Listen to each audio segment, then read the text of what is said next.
Quero inicialmente aqui fazer um registro de um importante ato que está acontecendo nesse exato momento, aqui em frente ao Congresso Nacional. Me refiro ao ato convocado pela FUP e demais entidades, a FUP que vem a ser a Federação Única dos Petroleiros. E esse ato, senhor presidente, tem como principal mote dar continuidade à luta em defesa da democracia, portanto, contra a tentativa de ruptura democrática em curso no nosso país, através de um golpe travestido de pedido de impeachment.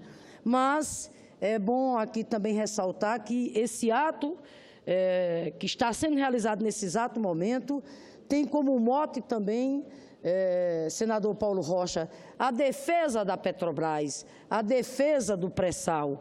E, nesse sentido, os petroleiros e petroleiras de todo o país estão exatamente chamando a atenção para estarmos atentos no sentido de defender as leis 12.351 e 12.858, que destinam recursos do Fundo Social e dos royalties de petróleo para a educação, leis essas que estão ameaçadas de serem revogadas através de projetos de lei de autoria do então senador José Serra, hoje chanceler, ministro das Relações Exteriores, e também do PL 6725 do então deputado Mendonça Filho e atual ministro da Educação.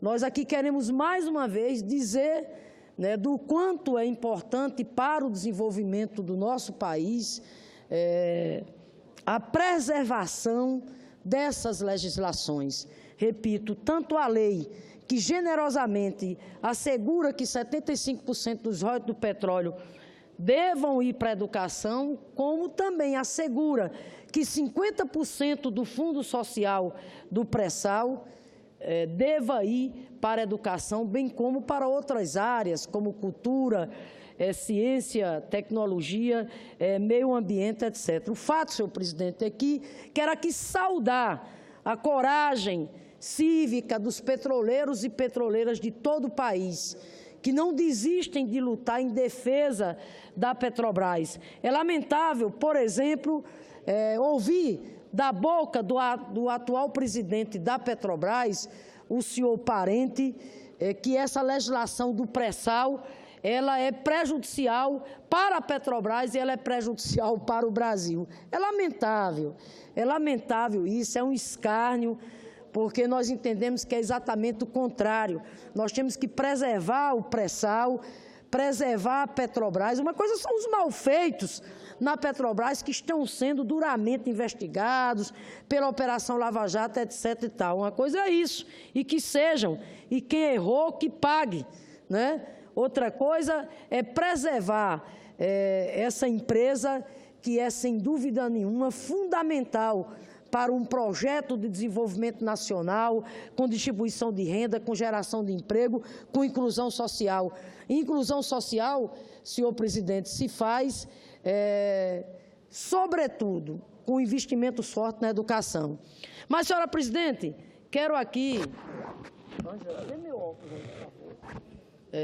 Quero aqui, senhora presidente, também nesse momento, mais uma vez registrar a nossa preocupação, senador Capiberibe, diante das medidas que o governo biônico tem anunciado para esse país. Medidas essas que fazem parte da chamada agenda Uma Ponte para o Futuro, né? E uma dessas medidas é exatamente a proposta de emenda à Constituição, que trata de conter os gastos nas áreas sociais, limitando esse gasto ao crescimento da inflação do ano anterior, né? Veja bem, a imprensa tem noticiado isso aí, inclusive foi colocado que provavelmente ainda essa semana a dupla biônica, o presidente interino Michel Temer e o ministro interino da Fazenda Meirelles deverá vir ao Congresso Nacional entregar essa proposta de emenda à Constituição. Senadora Fátima, eu pediria, se Vossa Excelência me permitir, não chega a ser uma parte, mas como Vossa Excelência está envolvida na mesma causa, que é o famoso PLC 7, aqui estão magistradas do Brasil inteiro, Rio de Janeiro, São Paulo, Bahia, Rio Grande do Sul, promotores de justiça, defensores públicos, advogados. Então, a senadora Fátima foi quem me apresentou também um grupo de delegadas de polícia também interessadas nessa matéria. E a senadora Fátima, no conjunto com as demais senadoras, estamos tratando dessa matéria com o cuidado, não é, senadora Fátima? Sem dúvida. Para que não haja nenhuma, digamos, ruptura no processo, porque o nosso objetivo geral das magistradas, das advogadas, das promotoras de justiça, das delegadas, nós de senadoras, como a senadora Fátima já falou, e da senadora Simone Tebet, Marta Suplicy, senadora Ângela Portela, todas as senadoras, é encontrar o meio termo que facilite o entendimento dessa questão relacionada à violência contra a mulher, sem alcançar nenhuma agressão às competências das 3 instituições ou 4 instituições envolvidas nesse processo. Então, senadora Fátima Bezerra, eu até gostaria que Vossa Excelência desse uma palavra a essas juízas que vieram e também defensoras públicas de todo o país que estão nesse processo. Pois não, senadora Ana Amélia, eu quero também, a exemplo de Vossa Excelência, saudar a presença aqui das juízas, enfim, promotoras, defensoras, dizer-lhes que a presença das senhoras é muito bem-vinda, até porque nós estamos tratando de um tema de muita relevância, na medida em que se trata de uma legislação que tem como objetivo o enfrentamento à violência contra a mulher, né, senadora Ana Amélia?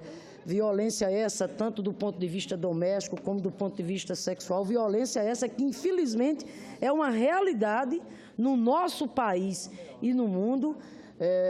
Portanto, dizer, né, que nós temos clareza da responsabilidade que nós temos nesse exato momento e, como disse a senadora Ana Amélia, vamos promover o debate para que possamos encontrar uma saída, uma alternativa que venha na direção de combater a impunidade, que venha na direção de proteger as nossas mulheres, que venha na direção de enfrentar essa chaga, que é a questão da violência contra as mulheres. Toda a bancada feminina aqui na casa, independente das nossas diferenças de natureza político, partidário, ideológico, mas nesse momento nós estamos unidas, né? Assim como estamos dialogando, né, com as senhoras, com a magistratura, né, com a Defensoria Pública, também estamos dialogando com as delegadas que desde o início aqui estiveram e continuam aqui, assim como também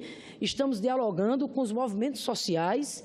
É preciso ouvir também, né, as entidades, os movimentos sociais, os movimentos feministas, os movimentos que representam as mulheres em geral, para que, ao final, repito, possamos sair daqui com uma legislação que venha no sentido de aperfeiçoar cada vez mais a Lei Maria da Penha, pelo que ela simboliza no enfrentamento à violência contra a mulher. Sejam bem-vindas. Muito obrigada, senadora Fátima Bezerra, pela sua manifestação, que é o pensamento da bancada feminina aqui nessa matéria tão relevante. A senadora Simone preside a comissão mista que trata da ação da violência contra a mulher, e eu faço questão porque tive a honra de ser convidada e pude participar no Rio de Janeiro da posse da juíza Renata Gil, que é a primeira mulher a ser eleita presidente da Associação dos Magistrados do Estado do Rio de Janeiro. Então, muito obrigada, Renata, e também a representação do meu Estado. Vou citar na figura da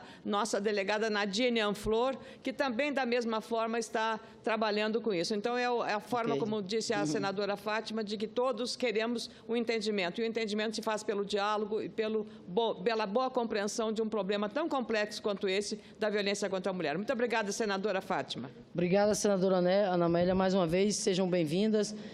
Tenho certeza que fala aqui em nome da senadora Ângela, que ora preside os trabalhos, em nome também da senadora Vanessa Graziotin, que quem coordena a Procuradoria da Mulher aqui nessa casa e está muito atenta a esse debate. Mas, senhora presidente, peço que descontar aí o meu tempo, mas quero aqui, senhora presidente, portanto, colocar aqui, enfim, a imprensa tem noticiado fartamente, o próprio ministro da Fazenda disse numa coletiva à imprensa, tendo como testemunha nada mais, nada menos do que o presidente biônico Michel Temer, de que é necessário conter os gastos sociais. E, para tanto, ele escolheu o caminho exatamente de limitar os gastos nas áreas sociais, tendo como patamar a inflação do ano anterior. Ele escolheu exatamente o caminho de reduzir drasticamente recursos em áreas como saúde, como educação e outras áreas essas fundamentais do ponto de vista do direito para o povo mais pobre do nosso país, do ponto de vista do direito para a gente fazer avançar a cidadania. Então, senhora presidenta, eu chamo a atenção dessa medida que está sendo anunciada pelo governo interino, que está aí, biônico, que vai chegar ao Congresso Nacional, e quero fazê-lo aqui, senadora Ângela, me permita, através desse documento. Esse documento aqui é um manifesto que a Confederação Nacional dos Trabalhadores em Educação está lançando, chamando a atenção de que, se essa proposta de emenda à Constituição for realmente aprovada, senador Regufe, ela coloca, imagine, a educação em risco. Diz aqui o manifesto, senhora presidente, educação em risco. A plataforma do governo interino de Michel Temer, pautada no programa Uma Ponte para o Futuro, que remonta o nefasto passado neoliberal, visa claramente suplantar o projeto político que, a duras penas, tentava reparar dívidas históricas com a população majoritariamente sofrida do Brasil. Confira quais medidas já representam ameaça ao direito à educação pública e às conquistas dos trabalhadores e das trabalhadoras em educação na última década. Começa as medidas, senhora presidente, do governo golpista biônico que está aí. Fim da vinculação de impostos e contribuições para as políticas sociais. O Congresso Nacional avalia neste momento a PEC 143/2015, que prorroga a desvinculação de receitas da União, DRU, até 2023, e cria o mesmo instrumento de desvinculação nos estados, DRE, e nos municípios, DRM. Embora a educação esteja fora dessa PEC, em particular, as políticas de saúde sofrerão cortes de 25% nos atuais orçamentos. Porém, recentemente, o ministro da Fazenda, Henrique Meirelles, já anunciou que o governo Temer proporá a desvinculação de todas as receitas orçamentárias, inclusive as da educação. E isso significará menos verba para a escola pública. Foi a emenda que eu já mencionei aqui, a Constituição, que eles enviaram a esta casa para conter gastos nas áreas sociais.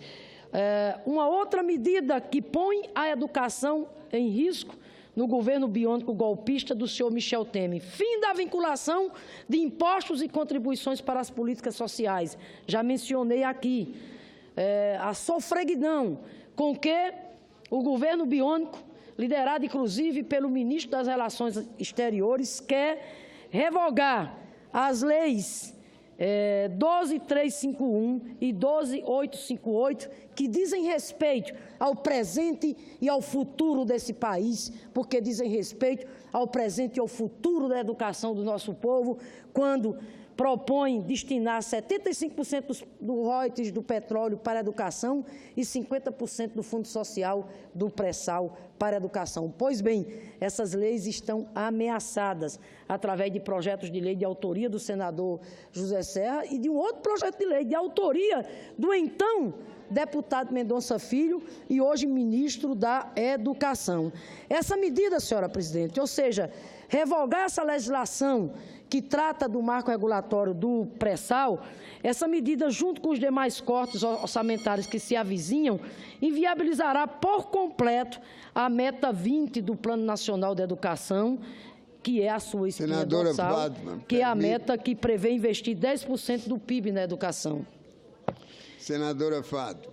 Meu tempo já está estourando, mas com a anuência da presidência, escuto Vossa Excelência com todo prazer. Senadora Fátima, quem sou eu para negar os méritos de Vossa Excelência, que é uma combatente em favor da educação, desde o sindicato, depois como deputada estadual, depois como deputada federal e agora aqui no Senado Federal. Em absoluto, não quero negar os méritos de Vossa Excelência.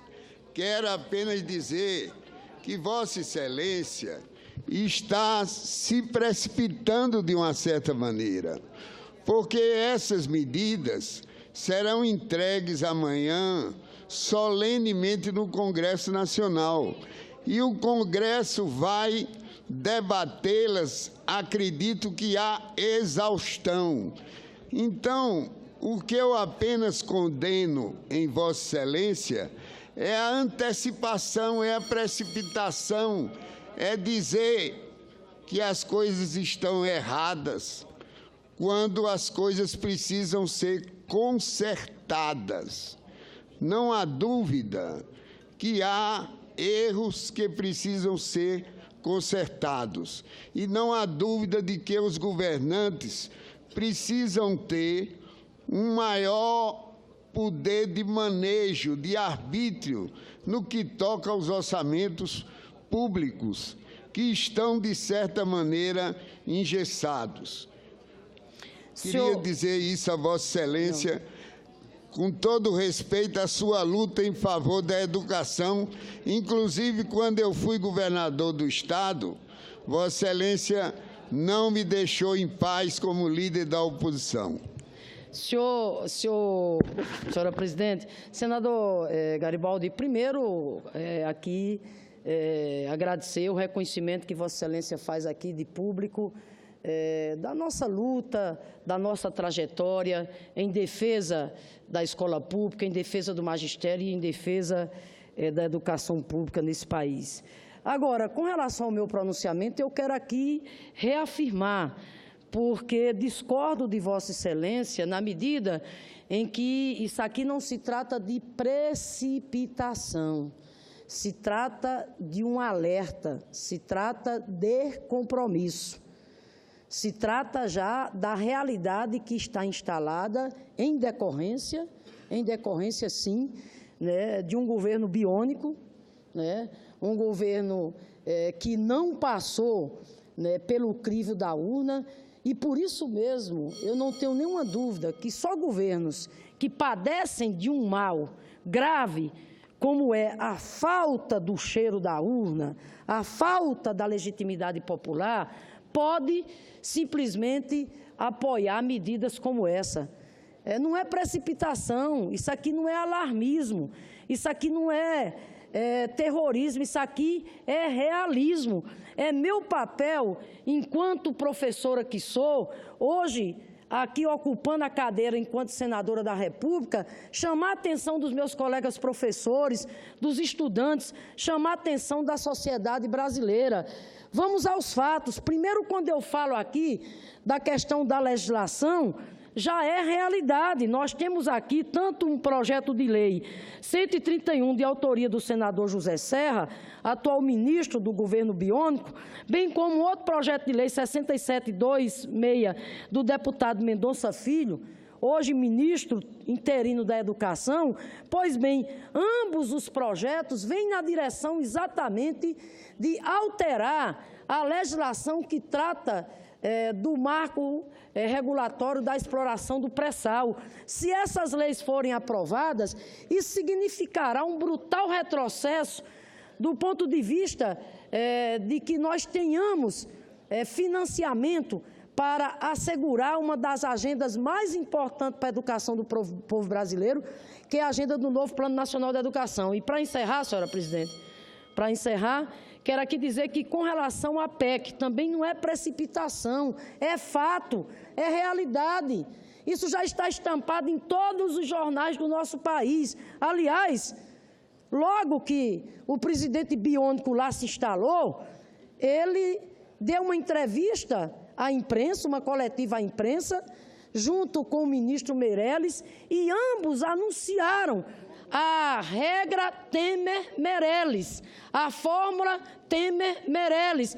Que fórmula é essa? É a fórmula para destruir as conquistas e os direitos sociais dos trabalhadores e trabalhadoras, começando pela educação. Por quê?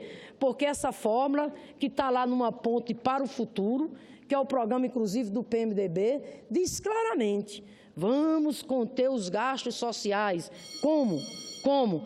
Limitando esses gastos sociais ao patamar da inflação do ano anterior. Eu encerro, senhora presidente, aqui, só deixando um dado para os senhores senadores e senadoras refletir para a sociedade brasileira. Se essa regra Temer-Meirelles, de conter gastos nas áreas sociais, associada ao patamar da inflação do ano anterior, tivesse sido adotada no governo Lula e no governo Dilma, simplesmente teriam sido subtraídos da educação 321 bilhões de reais. Isso é um crime. E aqui fica a reflexão. Se isso tivesse acontecido, será que nós tínhamos feito a revolução que fizemos, saindo de 144 escolas para quase 600 escolas técnicas? Será que o nosso Rio Grande do Norte teria avançado quanto avançou, saindo de apenas 2 unidades do IFRN para 21 novos institutos federais de educação profissional e tecnológica? Será que nós teríamos expandido o ensino superior como nós expandimos? Será que nós teríamos aprovado o Fundeb, iniciado a política de valorização do magistério com o piso salarial do professor, o Pró-Infância com mais creche? Então, eu encerro, senhora presidente, dizendo que não se trata de precipitação, se trata de compromisso, se trata de realismo. Nós temos que lutar incansavelmente para rejeitar propostas desse tipo, porque se isso vier a acontecer, significa, na verdade, matar o presente e o futuro